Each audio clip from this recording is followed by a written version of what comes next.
This is the story of David, who lived in a small town in the States. It was the night of Halloween, and everybody was busy celebrating it. Halloween night is celebrated in the memory of those close ones who are no longer in this world. For instance, family members, soldiers who died in the war, or people who contributed a lot towards society.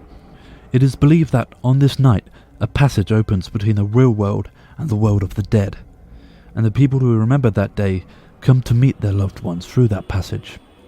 David was also busy in the preparation of Halloween, and his Uncle Anderson had invited him over for dinner. Uncle Anderson's wife had been missing for the past 4 years, and since then he had been acting very strangely.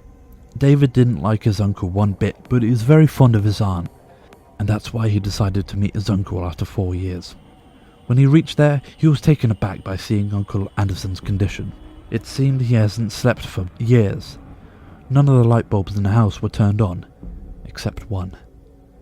David felt very uncomfortable over there. He was talking to his uncle when he heard someone in the kitchen. It sounded as if someone was cooking. This reminded him of his aunt, who always used to cook for him whenever he visited them. He asked his uncle, "Is there anyone else in the house?" His uncle quickly dismissed him by saying there was no one else. After a while, that lone light bulb started to flicker. When Uncle Anderson went to check it, somebody called David's name.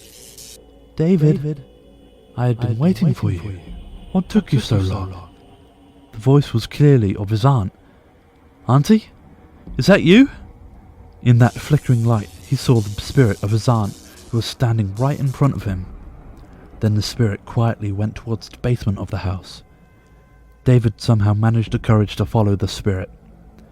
When he reached the basement, the spirit was nowhere to be found, but what he saw was the most horrific thing he had ever seen.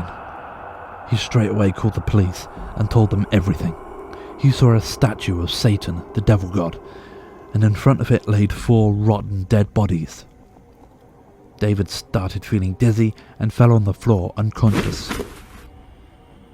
When David woke up, he couldn't move. He was tied up on the chair, and Uncle Anderson was praying to Satan. David thought this was going to be the last day of his life. But fortunately for David, the police arrived just in time. The police arrested his uncle and managed to save David's life.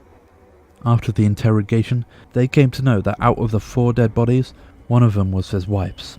The 3 remaining bodies were the people who have gone missing from the city in the past 4 years. Every Halloween's night, Anderson sacrificed one life to Satan, so the devil god can make him immortal. That's why he had murdered all those 4 people. Maybe David wouldn't have lived if his aunt's spirit didn't appear in front of him at the right time. David took away all the bodies and gave each of them a proper burial. Since then, every Halloween night, he devotes his time in public service. If you like this video, subscribe to Bloody Monday and watch chilling horror stories almost every week.